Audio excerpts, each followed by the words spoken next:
Welcome to the show. Here's my dad.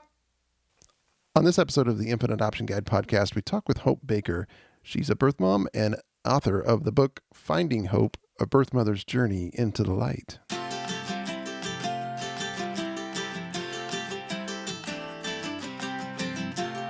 Hey there, welcome back to the Infant Adoption Guide podcast. My name is Tim Elder, dad of three through infant adoption. This is where we talk all about infant adoption and give you the inspiration and the stories and the resources and the community and the hope as you go on your adventure to start your family or build your family through adoption.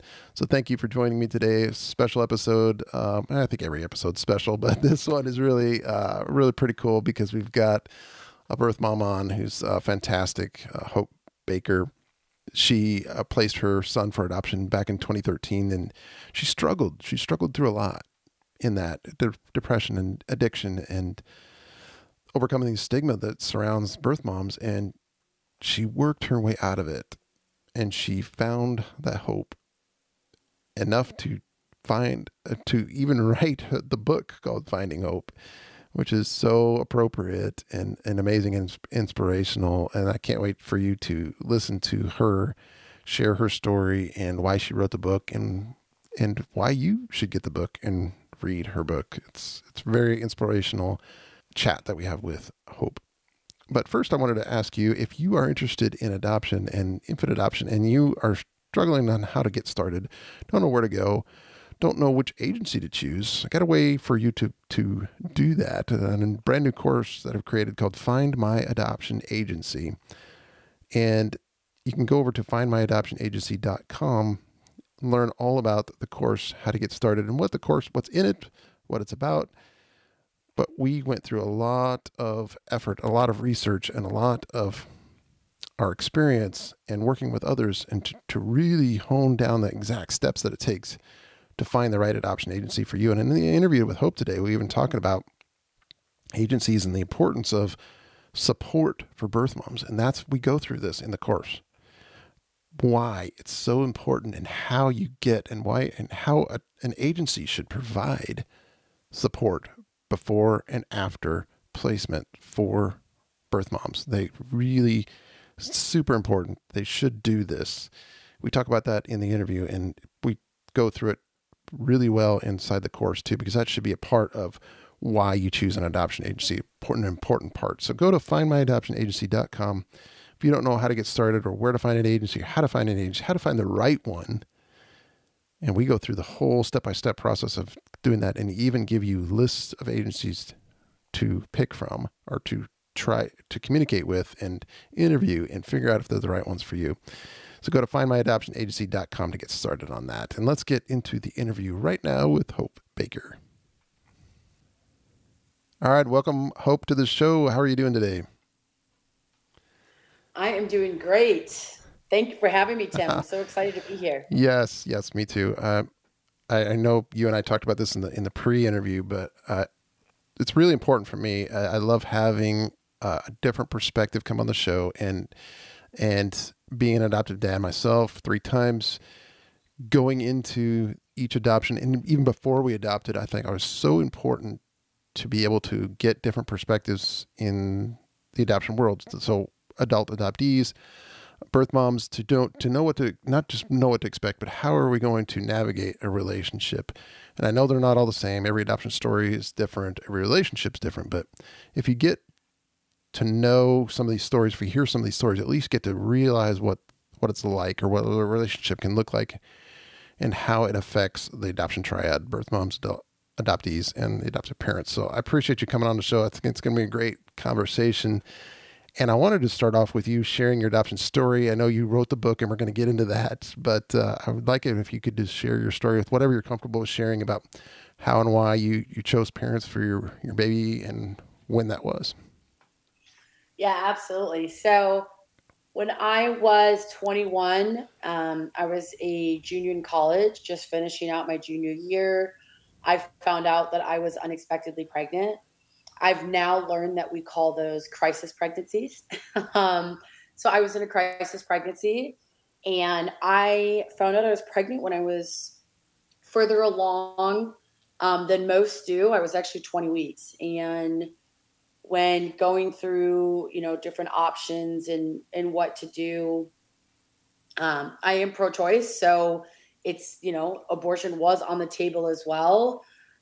For me and my life and my child, that wasn't a decision I was comfortable making. So over the next couple of weeks, it was, well, what do I do? I'm 21. I'm not ready to be a mom. The father at the time was not involved and we weren't aligned. And it was just a lot of back and forth. And most of the people in my life knew I wasn't ready and knew that that wasn't necessarily the path in life that I had ever wanted to take in the first place.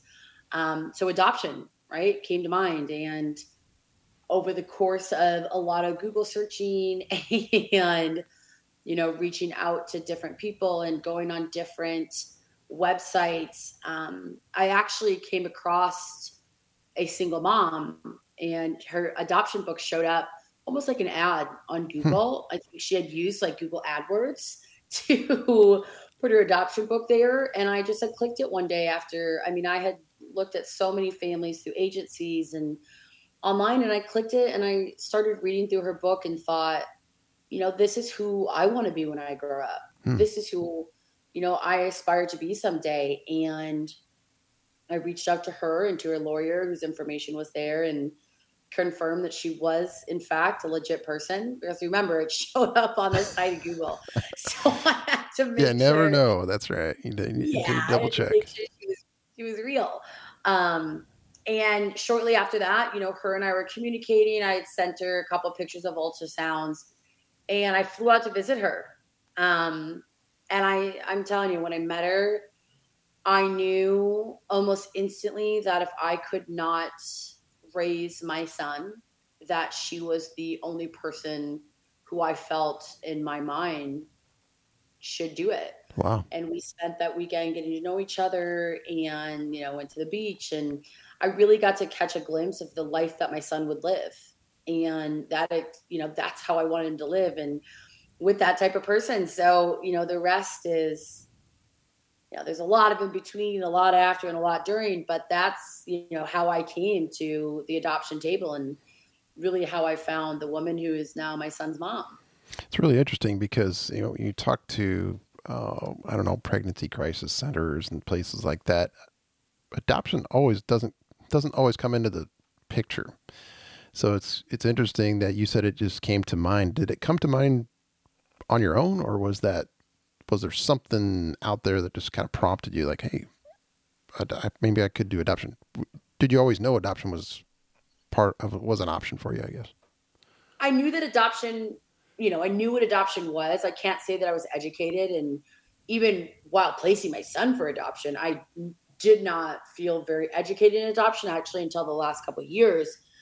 But it was, an odd situation actually at my local clinic where I found out that I was pregnant.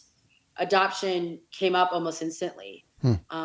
There was actually a nurse who was working there, and this was, highly inappropriate, but I get it, possibly. I don't know. I think sometimes in adoption, parents can be so desperate for a child, and I get that, and I see it and I understand it. But there was a woman who worked there who wanted to adopt a baby. And about probably within the first less than an hour of me finding out that I was pregnant very unexpectedly and further along than, than you would imagine, she was actually presented to me as a person who would be willing to adopt my baby. So that's a little quick there, an hour after you found out. Yeah. Yeah, right. Quick In the is an same, understatement. and in the same spot that you found out. Yeah, that's tough. Yeah. So it was really, adoption was kind of thrown at me. Like I said, I always knew what adoption was. And the doctor who came and spoke to me, that was one of the first things she actually brought up to me when I was asking what my options were. And since I did write a letter to the clinic, just letting them know how that made me feel and how I hope that their practices would change, and I understand where it came from. But yeah, so adoption was brought to the table very, very, very quick. Yeah, that's crazy quick. Yeah. So in your search and finding this single woman that you wanted to be the mom for your son, did you immediately know about open adoption as well? Like what that means, or like how could you be a part or continue to be a part of his life after he's born and placed with her? Interesting enough, when I was searching out families, I was looking on the East Coast and the West Coast. I'm based in Minnesota, and that's, I've lived all over since. But when I was pregnant, I was in Minnesota. And in my mind, I thought, okay, I can't be close, right? At first, there was talk about maybe my sister who was trying to conceive at the time, maybe she adopts my son, or, will you find a family close? And I quickly thought, oh my gosh, like I can't do that. Like I can't imagine having him close and, not being able to see him or talk to him. And on the flip side of that, I thought, is that what I want? Right? Like, is that what I want? And I don't think I ever necessarily got a great definition of closed versus open, even until after I had my son. But I do know that when I met my son's mom, the woman at the time who would become his mom, she wanted an open adoption. And to her, open meant she wanted me to be a part of his life, wanted visits if those were, if, they were healthy, she wanted visits, she wanted contact. And, when we were going through our paperwork and contracts and everything, I remember saying, gosh, I don't know what I want. Like, is it going to be too hard to see him? Or, what's going to happen? And it's interesting because, after he was born, instantly changed. I mean, I have, and it's been the same since, right? He just turned 8 2 weeks ago. And for 8 years, I wanted more and more and more and more and more. And I learned about this special thing, Tim, called boundaries, right? The 3 to 4 visits that are in our contract every year, it's 2 to 3 visits for now is what the boundaries are. And I have had to learn that because I tell you, I quickly switched right after he was born, and I wanted more than what, the openness that not that she didn't want, but was willing to give at the time. So it's really interesting how it really, in my mind, flip-flopped. Yeah. And actually, I am going out there next weekend to see Oh, him. nice. Very nice. Yeah, I've heard that a lot, actually, that it does change, and it makes perfect sense. You don't know what you know or know what you want or how are you going to feel. Oh, absolutely. I personally do not feel like I was well prepared regardless. It was a private adoption. So I think sometimes when you work with agencies, there's a little more education pre-birth and also, maybe more support post-birth. But I didn't necessarily have any of that education. So, I mean, I was just going off of what I thought was going to be happening. And, you will change. And it's interesting. And I hear a lot of adoptive families talk about this. And, a lot of families come to me and say, my child's birth mother has gone quiet. Or my child's birth mother went from wanting contact to not wanting contact. And sometimes it's the adoptive families who do that as well. And I think in adoption, it's constant ebbs and flows. Right. There are times when, although I always want to see my son, I always want to, any contact I can get is what I want. But there are times where I emotionally can't do it. I mean, I just physically and emotionally cannot be present for him. And in those moments where I feel that way, not only do I feel like things are so heavy that I can't do it, and I can't put myself through the pain of leaving, right? Being there and then leaving and having to do that. But then on the flip side of that, gosh, I feel so much guilt for not being able to handle it. So it's all of these just whirlwind emotions. And I always try to tell adoptive families, listen, things are going to change. Like they're going to go up and down. And if your child's birth mother at the moment can't do it, it does not mean she's gone forever. It doesn't mean that she doesn't want to be a part of the child's life. It just could mean that at that point in her life, I mean, she physically and emotionally can't do it.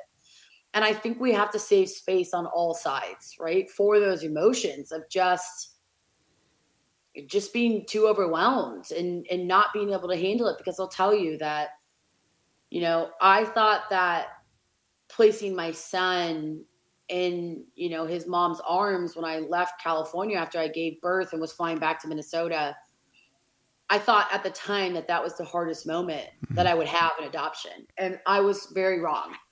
Every time I leave, it's the same pain. Right? It's the same pain. So when you're going through a hard time in life, or you're having, your cup is too full with other things going on in your life, I mean, going through that emotional pain it's hard. It's extremely challenging. So I always try to tell people you have to have grace on all sides, right? For adopted parents, for birth parents, and even for adoptees as they get older and say, hey, I don't want 2 to 3 visits a year. Maybe right now I only want one, or for right now I want to pause contact, or maybe the adoptee wants more and the adopted parents are feeling kind of freaked out. Like, we have to save space for change and give grace to all sides. Yeah, that's Of the so true. triad. That is so true. You mentioned boundaries before, but you also mentioned space. And I think that's kind of the balance that we all walk along is there's got to be some boundaries somewhere. But there's also, you got to give grace and space because, yeah, you don't know what necessarily, especially early on, maybe the relationship's not built up to the point where you can understand or have a free flowing conversation to know what's going on. I think that's really important. You're right, to give space. Totally. And we have to remember that in most cases of adoption, I'm talking like, domestic infant adoption, not necessarily kinship adoption, is completely separate. Right, right, But in most domestic infant adoptions, and even international, if there's contact, you don't know these people. right. The adoptive parents do not know the birth families. The birth families do not know the adoptive families. Yes, we've maybe, like in my case, I did get to know his mom pretty well, I would say, but still, I mean, I don't know her intimately, nor does she know me intimately. Yeah. And in most cases, you don't. So it is a process to get to know each other and to understand each other, and even just to understand tone, right? Like sometimes that, and I think in the beginning, that was the hardest thing for me to understand, is even just tone of voice or tone in a text message, and understanding how a person communicates, and that this isn't anger, this is just how they communicate. Or, they're not just intentionally not answering me, maybe sometimes they take longer, or whatever the case may be. I mean, even just that little piece of how people communicate, because we don't know each other. Yeah. Right? We're thrown into this adoption world by, via crisis pregnancy or whatever the reason adoptive parents come to adopt. And it just takes time to get to know each other and to figure it all out. You think about just a relationship and a courtship between two people. Yeah. When you're looking to get in a relationship, I mean, it takes time to And get to know effort. each other. Yeah. No And different. effort. Yep. Yep. It takes time and Yeah. effort. It's not easy in a lot of cases, but you got to work at it. Yeah. And you owe that to, as adoptive families anyway, you owe that to your child and your child's birth parents to work on that relationship. And that's why it's very, very important to keep at it and don't give up. And especially if you, like you said, get some silence going on in there, just give them some space and then reach back out. Do you guys, you mentioned you're going to go out there. Do you set that up?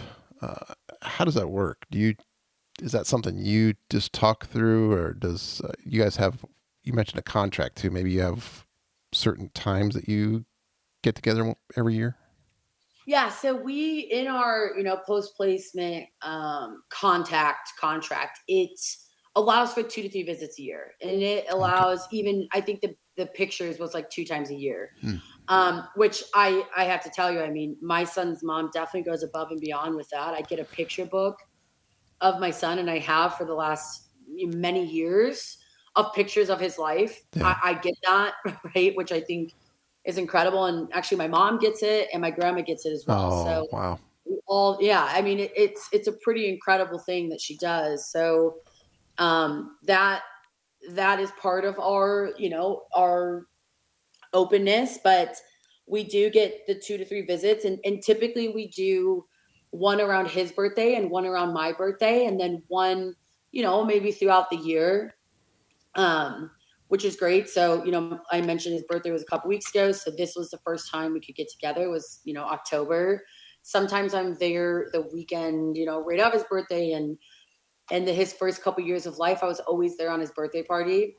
So it evolves and grows as life gets busy, right? Gosh, he's 8 and he's in activities and school and play dates and all, my gosh, we all know kids' lives are busy. So I think we've just grown to, we roll with it. We adapt and roll. That's been my favorite phrase.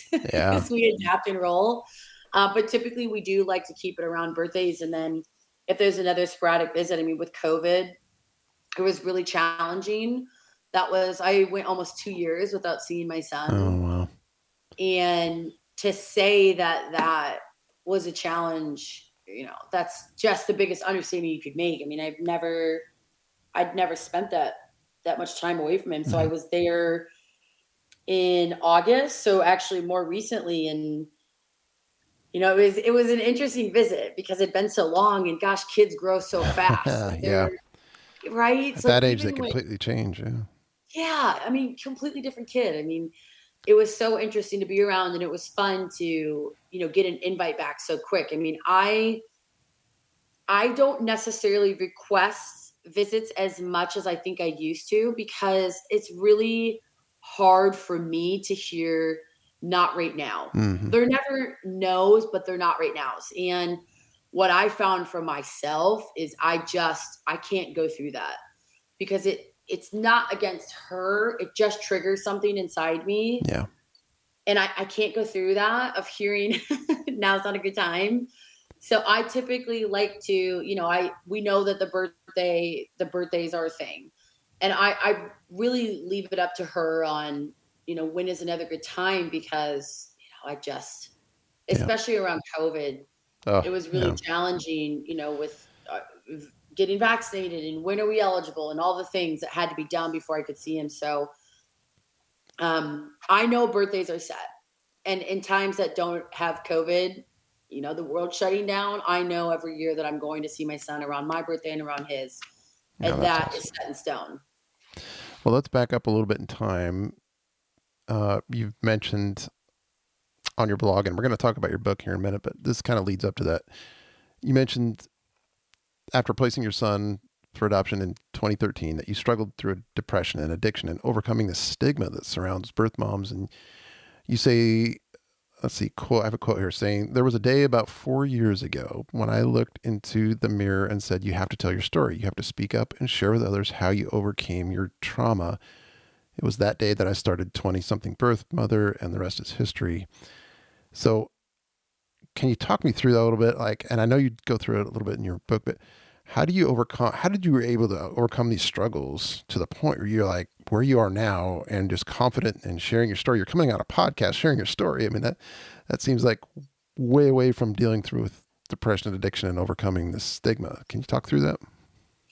Yeah, Tim, I mean, one of the biggest struggles outside of actually placing my son was the feeling of constantly being alone, that nobody understood what I was going through. I mean, for the first couple of years of my son's life, people didn't know I was pregnant, that I had a baby. I hid my pregnancy from, most of everybody in my life except my immediate family and a couple close friends, which is actually why I ended up living with my son's mom for 2 months before I gave birth, because I hid I was pregnant. Mm-hmm. So you take, one of the most traumatic experiences. Well, birth in itself is one of the most traumatic experiences that a woman will do for your body, and you add adoption into it. And I felt like I had nobody, and not just the fact that nobody knew, but it was a constant, people asking me, well, what's wrong with you? You don't seem the same. And me having to say, oh, just busy, or, just going through some Try to blow it off. Right. Yeah. And not being able to share what was really going on. And so you add that, and then you add also, like, nobody understands what it's like to be a birth mom unless you're a birth mom. I mean, anybody can try to empathize, and I so appreciate all the people in my life who do it. And in fact, I have a conversation with my boyfriend about this all the time. Like, I'm so grateful for his support, but I also need support from birth moms. Like, it's so challenging to get people to understand that you just can't get it unless you're a birth mom. And I went through years without speaking to another birth mom. I mean, years. And I've been on support groups since then of women who have gone 50, 60 years with never speaking to another birth mom, never sharing their story. I've been on multiple virtual support groups since COVID where women, who would place their child 50, one of the women was 60 years ago. Wow. She'd never shared her story in that entire time. But COVID allowed for these virtual support groups where they felt safe to speak. And I mean, I'm on the lower end of that where I only went a couple years, but going through that pain alone, it definitely led to addiction. I mean, I started with drinking where I was out of control because for me, the only time I could talk about my son openly was with strangers drunk at a bar who I would never see again. Right. They weren't a part of my life. And I would just get into points where it was unsafe. I remember calling my mom and saying, when I was in my senior year of college, saying, I need help. I'm scared that I'm going to put myself in a situation, just a scary situation. And I can't stop. I can't stop on my own. And I had a lot of those moments. And, I think when I moved out to California, I graduated college, moved to Washington, D.C. for a little bit. And then the company I worked for out there, I ended up moving to California. And my son lives in California. And that added a whole new layer to struggle because I was now a 6-hour drive from my son and I still couldn't see him. And I had started traveling to Los Angeles for work on a monthly basis. And I still couldn't see him over those 2 to 3 times a year. And it drove me to a point where I was using, drugs and alcohol to numb my pain because I couldn't deal with it. I mean, and if you remember in the beginning, I said that I had originally thought I wanted the East Coast to West Coast so I could be far away because I thought that would be easier. I mean, I was right. I was so right. When I was so close and I still couldn't be a part of his life as much as I needed to, it was just the hardest thing. And so that really led to, it led to deep depression and drinking. And I'll tell you, I've always been a person who on the outside, you look at people who, people we all know who have committed suicide, and on the outside, they're so happy. And right. And they're those people for everybody who hold everybody up and they laugh and they have fun. And that was me. I mean, I was that person for my friend group and my family. And on the inside, I'm sitting here thinking like, I can't survive another day. Like I can't keep going through this. And it got to a point where I had a really scary experience with drinking too much and using drugs. And I had what I felt was that rock bottom moment. And it really woke me up. And, I started to share with my family and friends that you were right. Like this is a problem. And, like all those other people we know who were those happy-go-lucky people. I mean, I still had friends. I still had a job. So, some people can say that's not rock bottom. But for me, it felt that was my rock bottom in my story.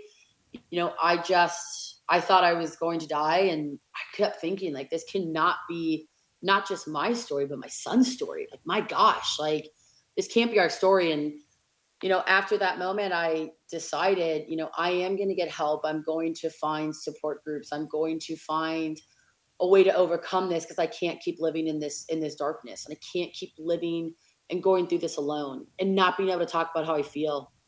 And I think over the course of about, 2 to 3 years, I did find, people who helped lift me up. And I found therapy where I felt safe and there was a safe place to talk. And, I rediscovered affirmation cards and, people can say, oh, those are wooey or whatever. But I swear, I think the biggest thing that got me through my struggles was things like affirmation cards and telling myself every single day that I was worthy and I was a good person and I was a good mom. And, all of these positive things that I constantly told myself every single day until I believed them. And, when it came to the point where I felt, I woke up in the morning and I truly believe those things are true. I mean, Tim, like it was like a switch flipped and I was like, oh my gosh, when did I really start believing this?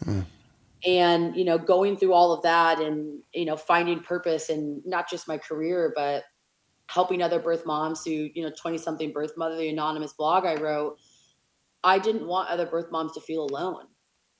I felt so alone because I didn't think that people understood what I was going through. And I thought, other birth moms, like I just hadn't connected with them enough to know that they feel the same exact way I do. Like we're all going through this and feeling, even though our stories are all so different, it's the same underlying feelings. Yeah.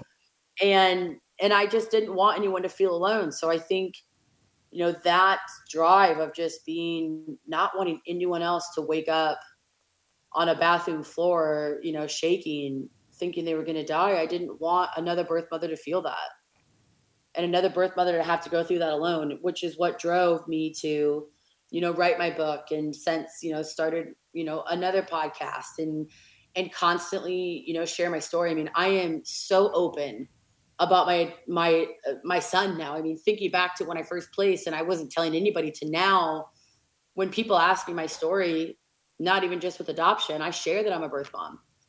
My colleagues know that I'm a birth mom. Most of in my career, I'm in, partnership sales. So most of the people who know me on an intimate basis, who I work with, even at the partner that I manage, I mean, they know I'm a birth mom. It's on my LinkedIn page, all of my interviews go on my LinkedIn page. And even though that's considered, more the professional side, I'm so open about it. And I think being able to cross that bridge and knowing that I'm not alone and that I can help people it's been transformative for me. And I think we're all searching for our purpose and our why. And that has been, my source of, I think that this is my purpose. I don't want other people to have to suffer. And, I want them to be able to find their light too and see the other side of it. Gosh, it doesn't have to be as hard as we make it. And that goes to anything in life. Yeah. And I think that goes to you, Tim, too, and your listeners who are adopted parents. Like, we don't have to go through any of this stuff alone. There are so many people going through what we're going through. We just have to be able to find them and find those resources and then be open enough to have those conversations. Very well said. Yes, I've been beating the drum of community for a while now. I mean, community is super important, and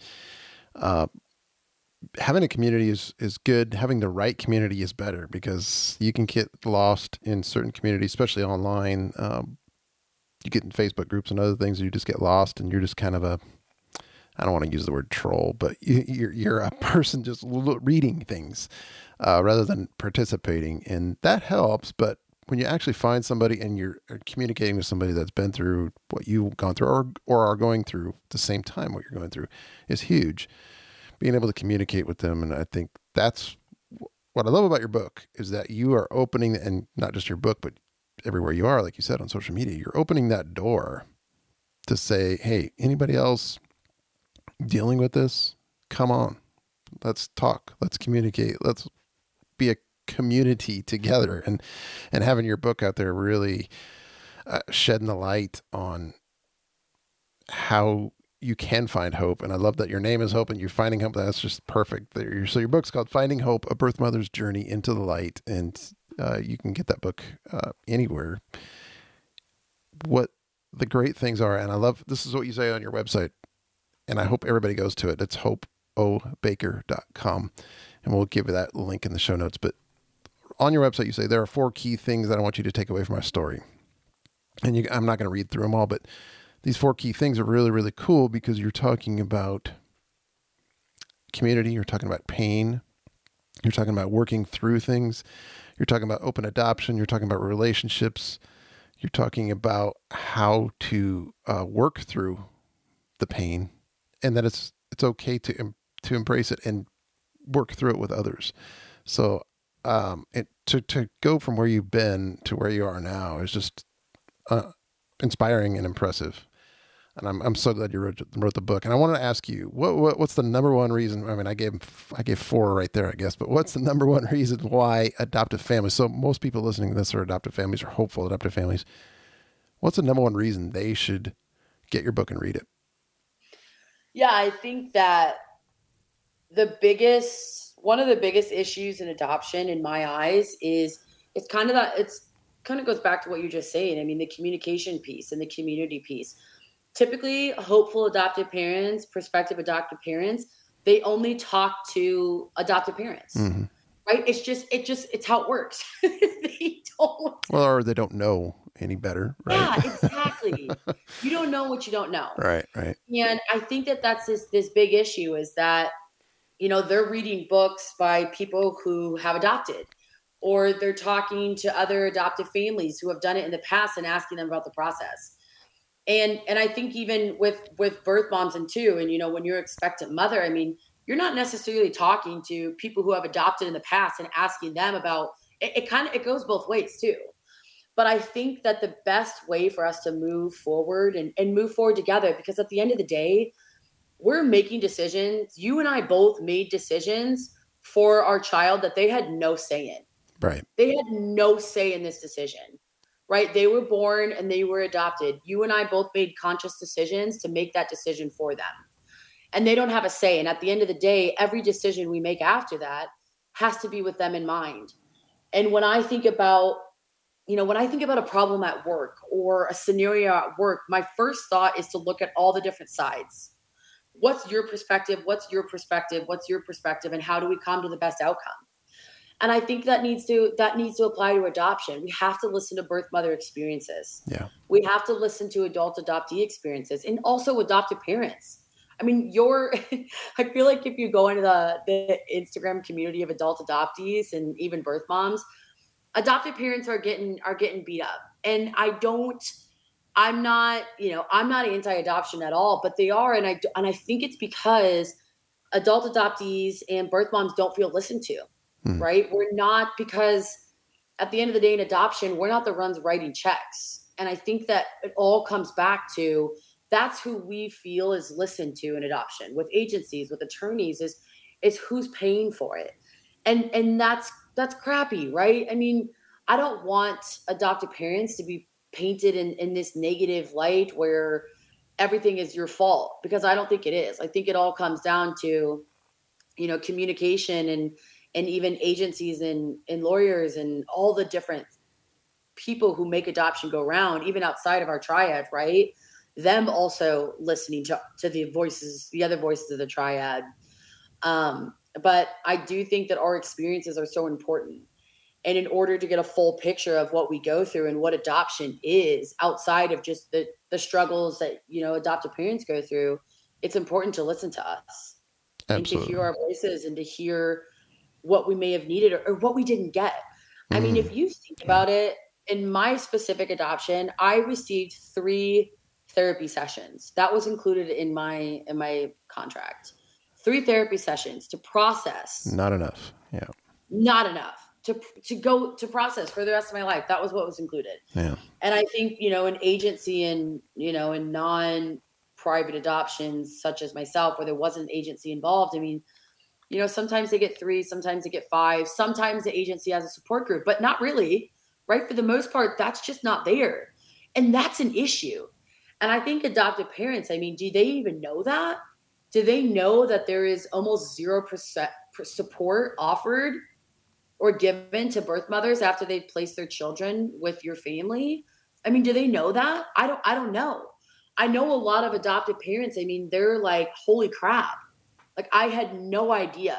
Yeah, they would never find that acceptable if they actually knew, that ahead Absolutely. of time. Yeah. I mean, you think about how much it costs to adopt a child, and when you look at, I mean, I personally feel like birth mother support afterwards. I'm not talking financial support. I'm just talking basic support groups, access to therapy. Those things should be just basic. Mm-hmm. I mean, it should just be standard that an adoption agency, if you're going to have expectant mothers place their children with your families, you should have to provide support groups. I mean, you should. And those things are so basic. And I think that adoptive parents, they don't even know those things don't exist. Right. Right. So I think that's why it's so important to constantly listen to all sides. I mean, I tell anybody I meet, I mean, listen, I wrote my book so birth mothers didn't feel alone, but also so adoptive parents can learn, I mean, what it's like to be a birth mom and the struggles that we go through, and help them understand what their child's, birth mom might be going through, Yep. or why she might be silent right now, or why she doesn't understand how to communicate with you because she's never been taught.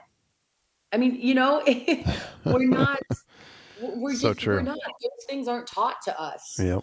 So we're figuring it out as we go, and it's complicated, right? And that's what I love about your book. I mean, you even a little excerpt here says, in this love letter to her son, Hope shows how messy and chaotically beautiful adoption can be by sharing the authentic details of a remarkable story. That says a lot in one sentence about what it's a beautifully worded way to say what's in your book and why people should get it and read it. Absolutely.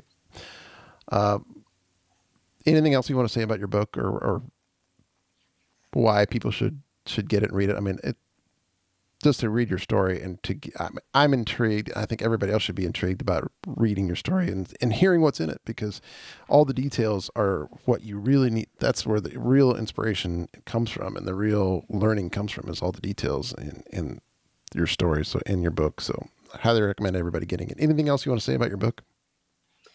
I would just say, if you read it, or when you read it and you have questions, reach out to me. I'd love to discuss, and even to hear about your experience. Right. I mean, I'm so open to all that communication, and I welcome it. Awesome. Yes. So on your website, hopeobaker.com, you can find your book there, but you also do coaching, you do speaking, you have a blog, you have a podcast. Can you go through all those a little bit and just share what you want to share? I mean, we could probably do that for another hour, but yeah, Tim, I think that means that I'm really, really busy. Sounds like it. I love it though. I think, I have a full-time job, and I love my career, software sales and partnerships. And, that really drives me, and I love that. But as I mentioned earlier, I mean, my purpose is not to, be in software sales. I love it. I absolutely love it. And I plan on making a long career out of it.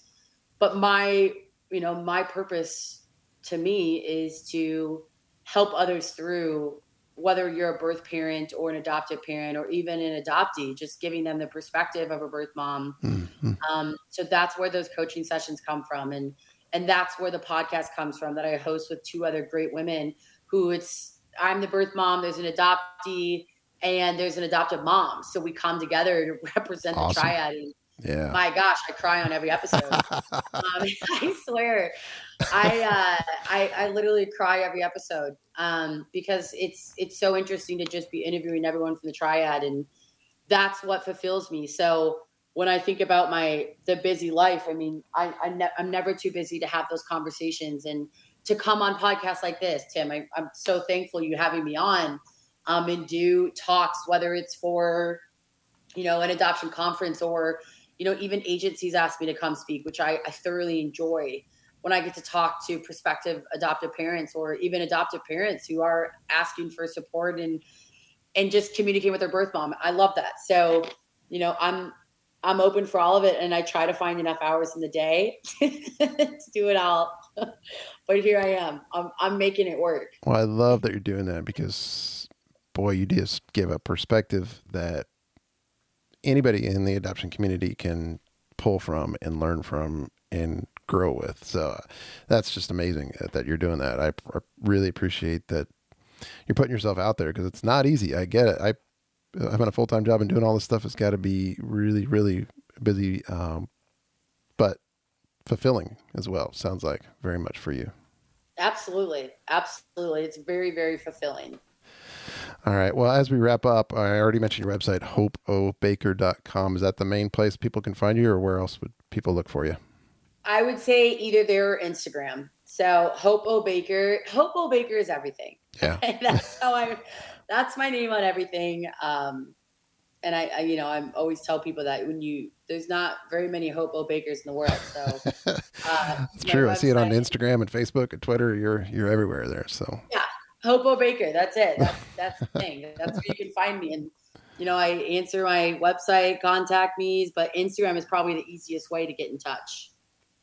perfect. And we'll put all these links in the show notes so you can be easy if you're driving or wherever you're listening to this. Don't have to feel like you're frantically writing things down. You can just go over to infiniteadoptionguide.com/96.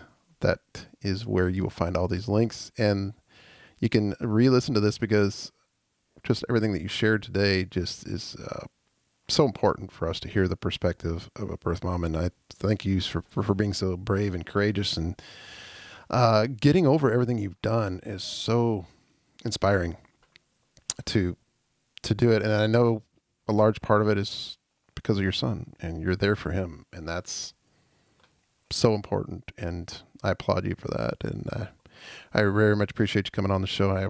Anybody who's listening to this, be sure to go get her book at hopeobaker.com. You can find it on Amazon too, but it's called Finding Hope, A Birth Mother's Journey into the Light. And thanks for coming on the show today, Hope. Really appreciate it. Thank you so much, Tim. I really appreciate the conversation. All right. Amazing interview with Hope. Love, love, love her and what she's all about. Very inspirational story, and you could just listen to her all day long. And I invite you to do that. Actually, she's got a podcast that we talked about in the interview that I would highly recommend you going and checking out. She also has, though, places that you can talk to her directly. She does coaching sessions with adoptive families. She does coaching sessions with birth moms. So if you want to know how you can love on your child's birth mom more, or you want to know how to get even more of a birth mom's point of view, or you want to know how open adoption works and the right way to be communicating and be thoughtful and to come up with some good steps to having an open adoption relationship, she's got all that. She can help you with all that in her coaching sessions. Go to hopeobaker.com. You can find how to talk with her. You can find the podcast. You can find her book. She does speaking. She's got a blog. She's got all sorts of things at hopeobaker.com. And that's also how you can follow her through Instagram and Twitter and Facebook. So it's all there. And she does an amazing job of writing and expressing her feelings and what she has been through.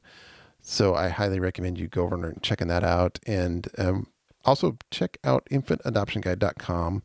We got all sorts of great resources for you there as well, articles and other podcasts.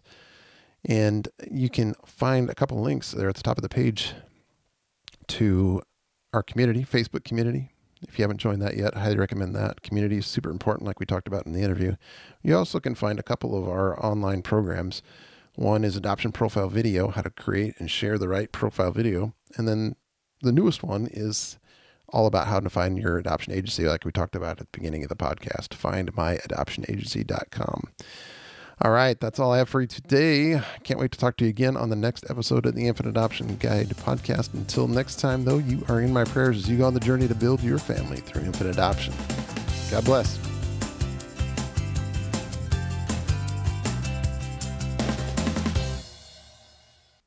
Thanks for listening to my dad.